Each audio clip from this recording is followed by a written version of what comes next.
cron tab guru. In this, the site which is there, that is basically the cron tab guru, which helps you to put up these things. In this, there is the first field is minutes, second is hours, and the third is day, and then there is a month. Now this says that this file is going to run at every minute. Let's say if I change this means that this file is going to run every hour.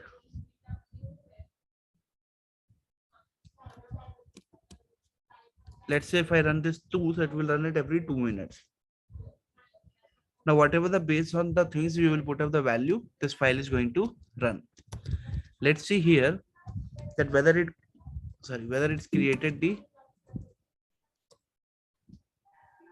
So you see there is a file name as Sachin.txt is created, okay? And if I see this, so you see hello world is being written automatically. Not able to see screen, Sachin. Actually, Zoom page. You see the Zoom page. Okay.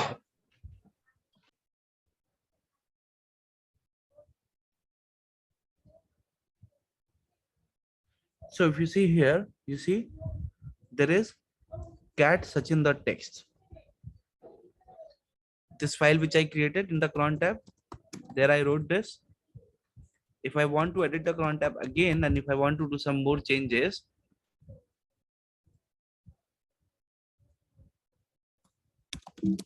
and if I just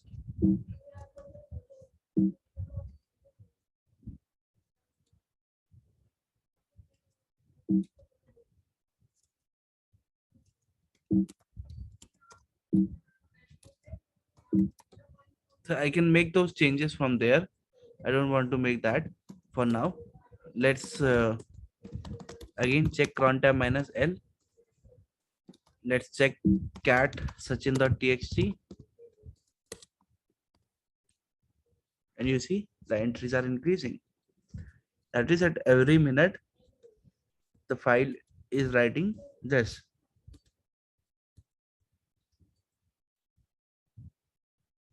Isn't it right?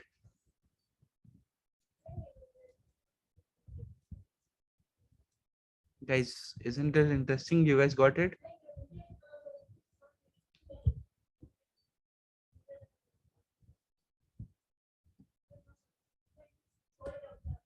Now you see 3 entries were there, 4 entries came in.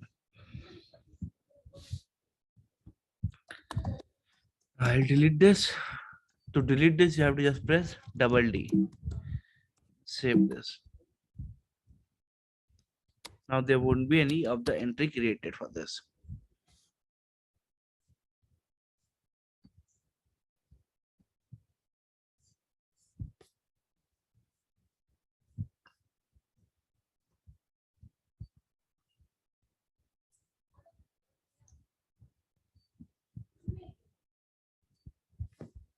Now, we already saw about double quotes, single quotes, and those things last time.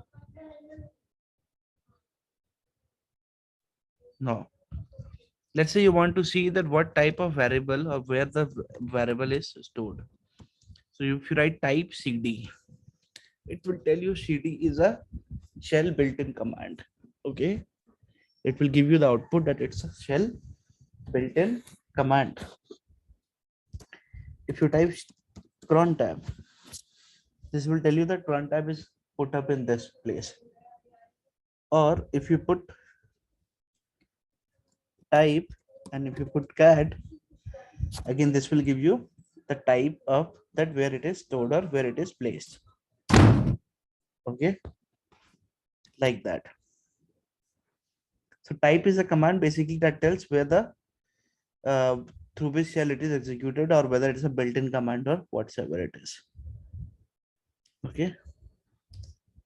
Now, if you want to see the version and the other things of the type, so you will write type -A and let's say that you write echo. So this will give you both.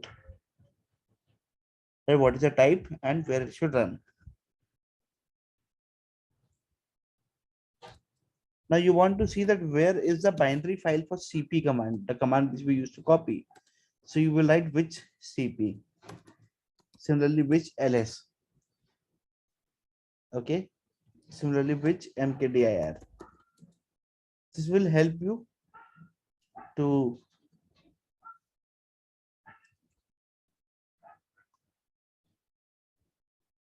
find out that where the file is present. Okay.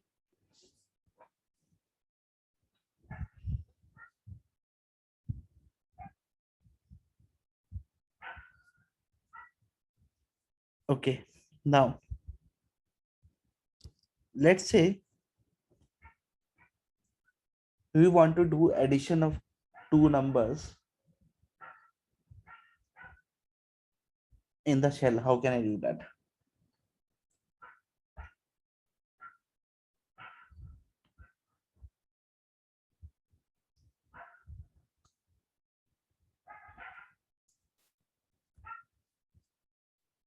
How can I do that? The addition of two numbers. Come on, guys, fast, quickly. Let's not waste time.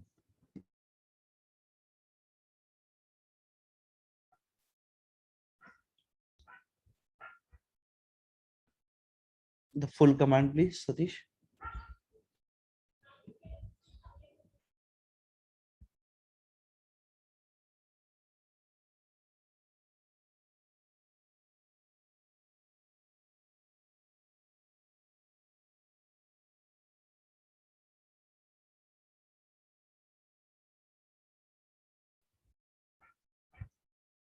So let's do one thing. A equal to 5, P equal to 10, and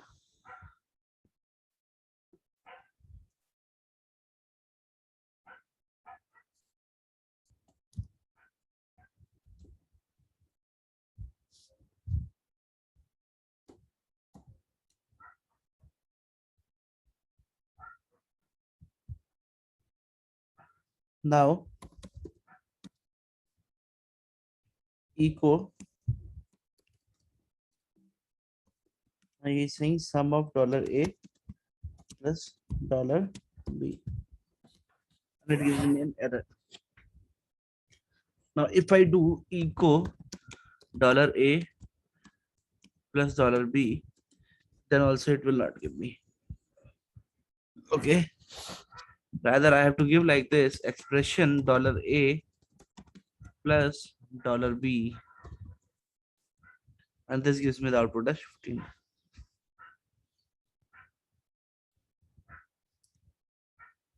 Getting it?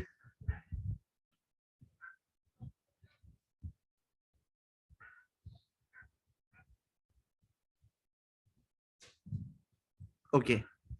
Now everyone write a program to do division of 3 divided by 5.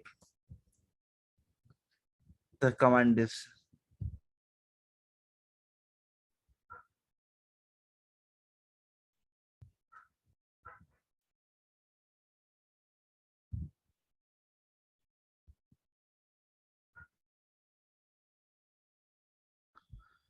command. Tell me the command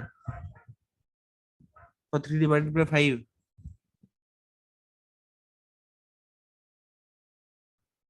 Come on, guys. Let's reply at least.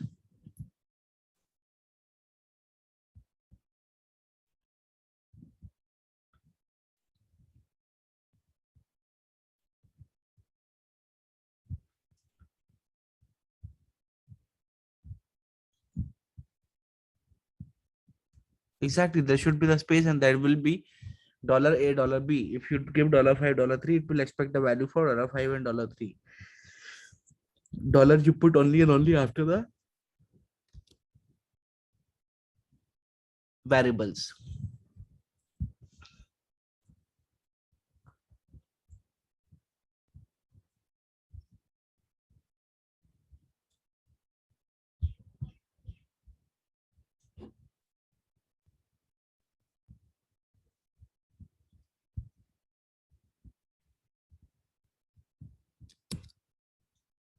Now we are using so much of echo command. Can anyone tell me the difference between echo hello and echo minus n hello?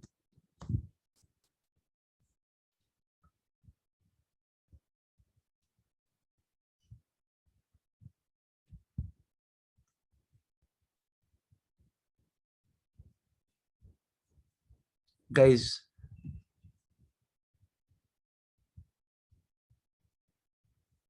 Ankit, what is the difference between the two? Mm, it prints a new line. Okay.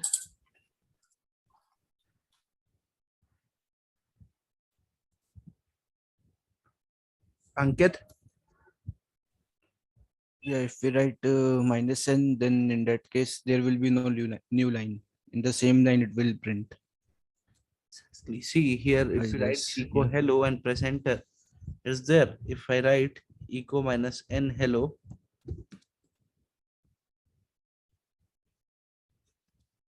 so the point is that the minus n will prevent echo from drilling a new line. Okay, it will basically insert the things into the same line.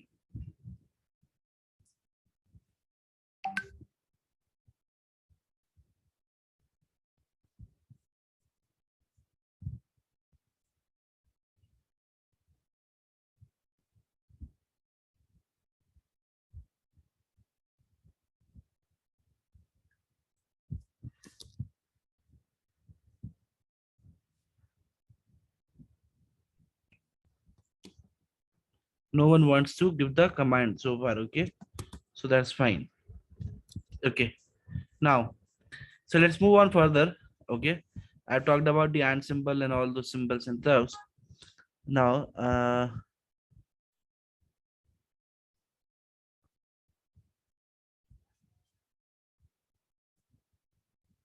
hmm, now a very important question. You are seeing this hash symbol or to dollar symbol, right? What it is used for?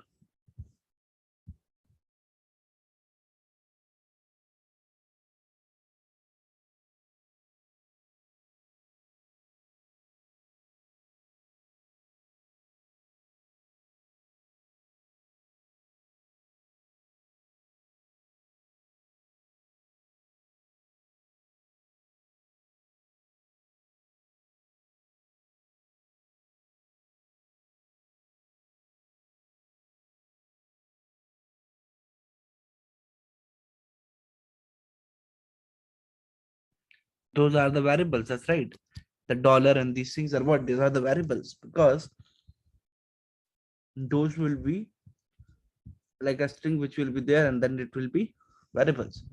Means if I write echo,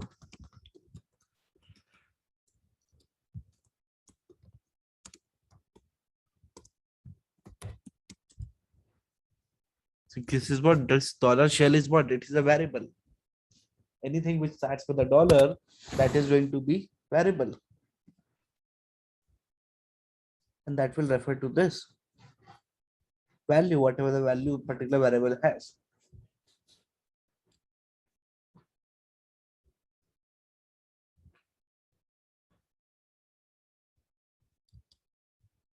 So you put echo.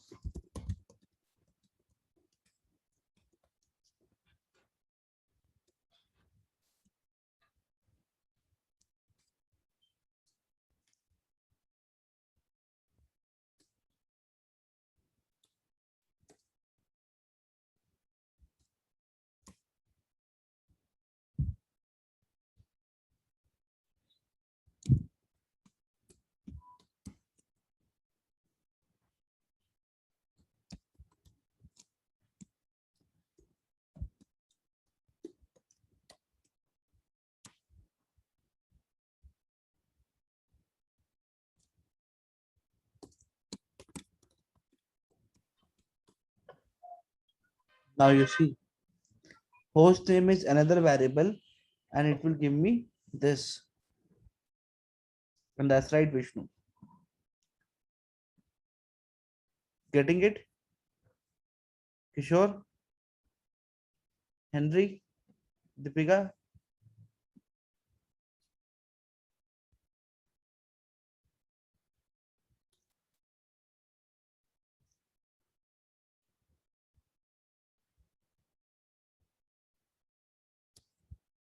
Okay, now all these variables and these things are case sensitive. You see, Dollar host name I've written in smaller case. Again, I've written in lower case. In smaller case, it didn't work. But in the in the upper case, it is working because there is the way is a case sensitive. Okay.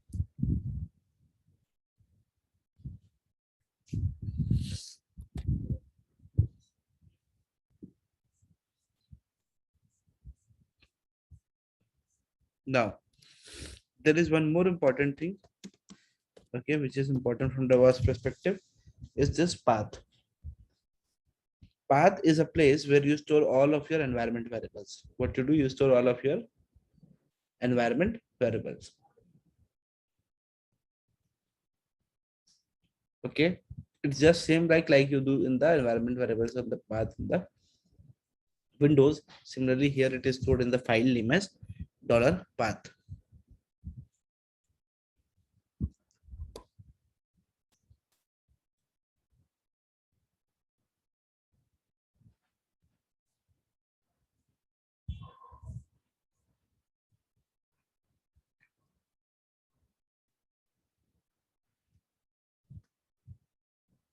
Now, let's say there is some variable name as 5. You want to export this to the path. You want to add this to the path. Okay. Now, yeah, what will you do?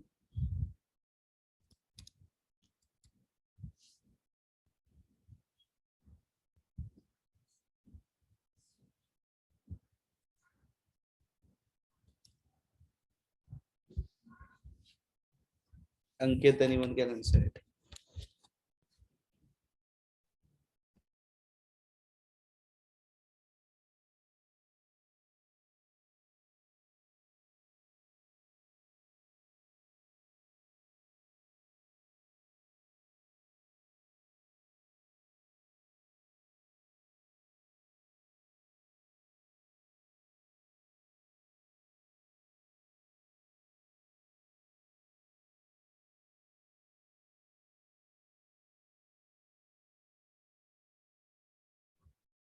My question is, if I want to put this var equal to 5, so into the path, or if I want to export this to the environment variable, how can I do that? A pretty simple and clear question.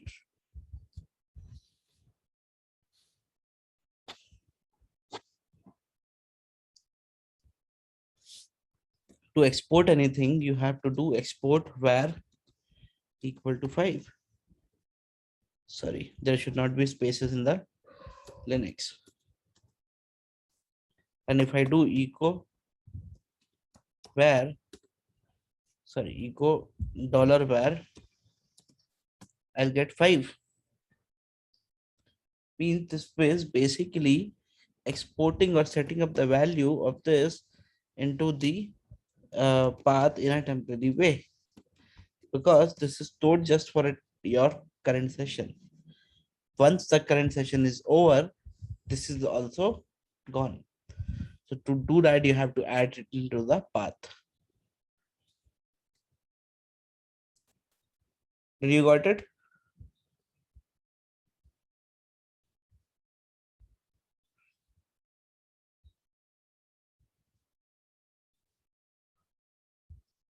So we use path to store all the environment variables. We use export so that we can export it for the current session, but after the current session, it is not used.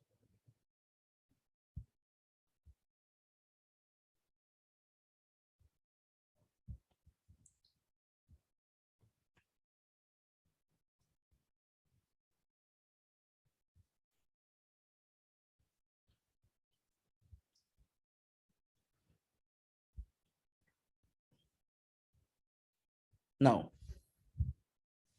mm,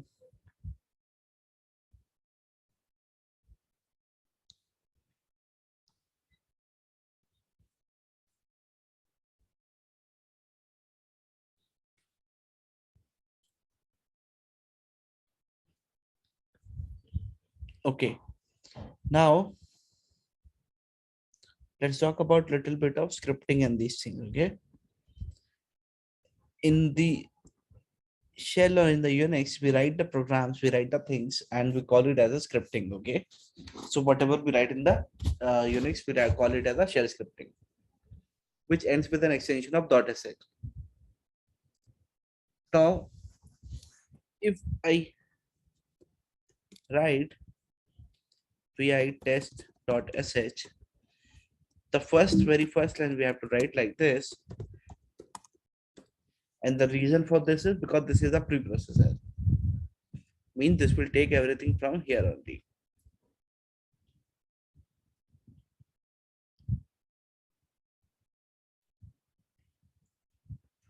Now, if I write echo Pika Raja Rajeshwari Henry Varun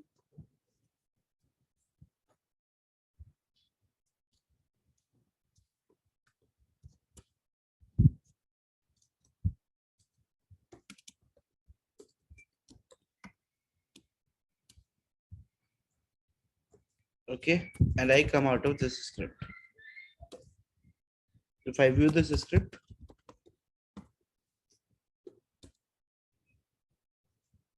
this is the script which will just display the contents. First of all, I have to change the parameter to execution. And then with the dot slash, if you write this, you will get the only the output of echo.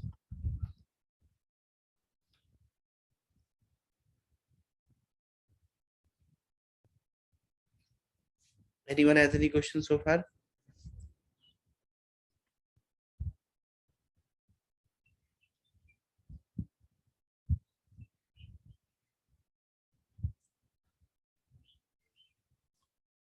Okay. Now, what I'm saying is that we have written a shell script where we have defined a preprocessor or something which says hash bin bash. Hash bin bash means that you are basically telling the compiler, telling the system that the bash directory or the bash file is located at this particular path. And then it is, you are saying that find out this, basically display these names. Okay. So you have displayed these names. Correct. This is the last part of the Unix today here. Okay. With respect to our experience and the things. No, here chmod plus X you have given, right? X in the sense which, what is the I am permission? coming to that. Yeah. Now, once you have defined this script at initial level, the point is that we have, remember we talked about the permissions which we have. Now, the point is that initially when you create any file, that could have only and only test permission, read permission, okay, and not write permission, and not the execute permission. Right now, this file has what? Text file, this ls-lrt sachin.txt, okay. This file has what? This file has only read and write permissions. You see, R is for read, W is for write. Now, I told this first one is for a particular user, second is for a group, and third one is for the owner. Then we have the ownership name, we have the group name, the file size, the date, time, stamp, and the file name. But if I go with this, so when in this initially in the above file also, if I want to give it the permission of the execution, now this works like this: read is 4, W is 1, and I think X is 7, okay, as per the numbers. Now again, if I give chmod plus X to Sachin.txt, okay, you see, it is basically adding the execute permission to your user, to your owner, and to groups. all the three. Okay. So it is adding execute permission to all the three. Let's say I just want to give this as 700, means I just want to give it as a read or whatever the permission is. So in this case, 00 means there is no permission been assigned to use groups and owners. Okay, you see the simple dash is coming here. No permission assigned to group and owner. But 7 means give all the permission. 4 plus 2 plus 1. Sorry, it is 4 2 1. 4 2 1. Sum of this is 7. 7 means all. Now here, if I write chmod 400, so it gives me only read permission. Now if I give 777, this is basically going to be all the permissions to everyone. Clear so far?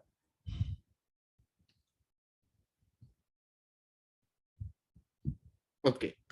I know it might take a little time until you guys practice and do the things, but it is pretty easy. Now,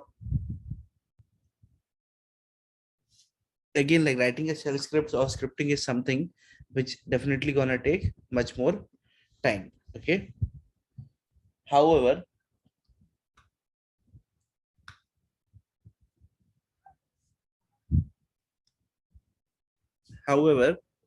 what we have to do here is that we will be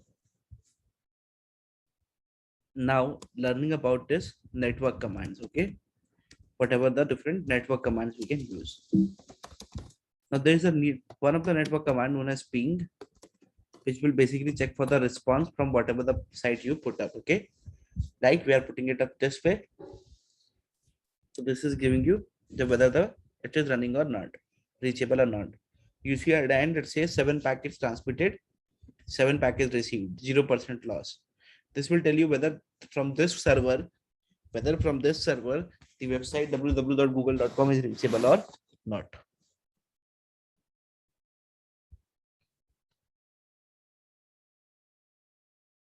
Got it, guys?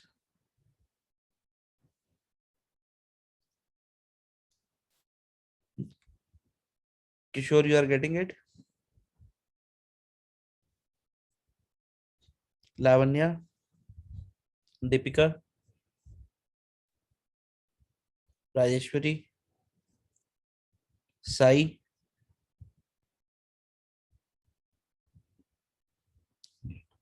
Now there is one more command named as netstat. Now if you just run this command netstat -an, this gives you so much of things. Okay, so much of drama and the stuff. Let's not go with this way. Let's run this netstat -an, and let's just grep is a command for a kind of a regular expressions. Okay, it will basically help you in the regular expression stuff. 512 is nothing, that is my port number. Netstat is a command which helps me to basically check whether a particular port is in the listen mode or established mode or not. Okay, means you see here it is written established. So it says that one of this port on the 512 is established, means it is already running the service on that. Okay, so if particular port is blocked, let's say if I want to see for some port number 8090, you don't see any result. This means this port is not open, or this port is not listening on this server. So for this port, any device, any network is coming in, that will not listen. Now, I want to see the root of this google.com. There's a command trace root, okay, which will tell you the number of hops or number of places from which this is coming in.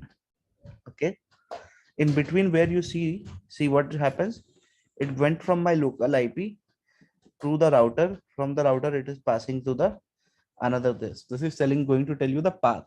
Okay, in between the star is there, this means there is some blocker, there is some firewall, some blocker, okay, which it could basically bypass. Let's see, You see, it bypassed that and it went to the next hop, next path, sixth path.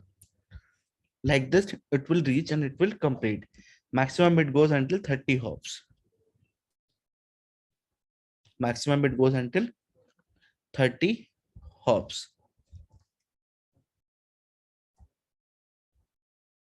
Clear?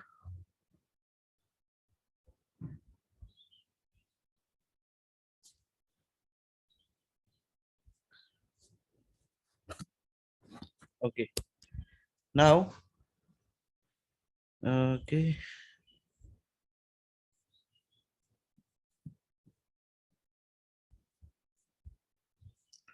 Now there is one more very good concept here in the shell is about the standard input, standard output, and standard error. Now the point is the standard input means what, that it takes the input. Standard input basically takes the input and sends it out to standard output, as well as the error messages also. Now, whatever you are entering into the terminal right now, all this is what? That is your standard input, right? Whatever the output you are giving, like if you run echo command and you give the output, you display, you see the contents, that is your standard output. And error is again in the similar fashion. Now the point is, if you do this single greater than symbol, this will overwrite it. If you do this double greater than, this will append it.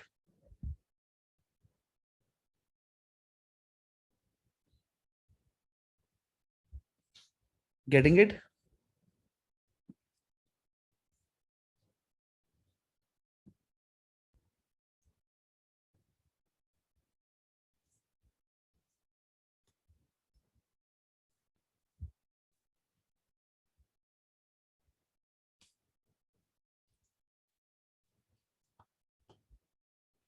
Sometimes when we write the cron tab file, we write it like this. We say that sachin.sh and we write something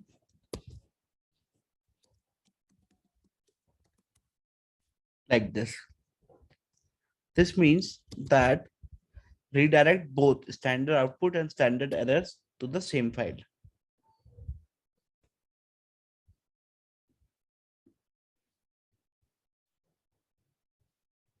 This command means redirect the standard output and the standard error onto the same file path.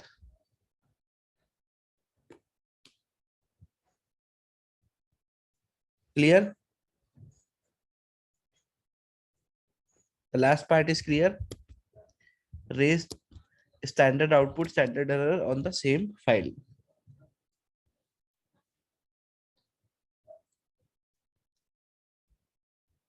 Now, here, if I do ls, there are so many files. But if I just want to grep for look for file with the name as Sachin, so I will use a keyword known as grep, grep. This is basically used to look for the files in that. So let's say if I use here normal grep Sachin star, that star means any file, any name which is starting with Sachin. Okay. And definitely I have to give the path. So dot is a directory. So grep directly, normally grep will work within the files. But if I want to just look for the file with the name as Sachin, so if I do this, this will be the file which is with the Sachin ls. Okay. ls grep sachin.txt or ls grep, let's say star.sh, means just put up all the files with the shell script only. So this will give those. Now the pipe symbol, why we use pipe symbol here? This pipe symbol is used because ls is doing what? List the output.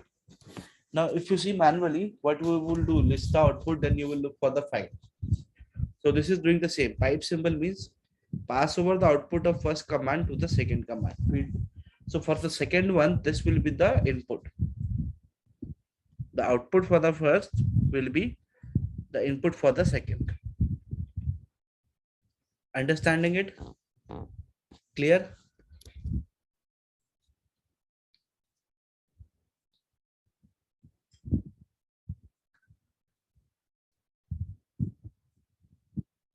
Now,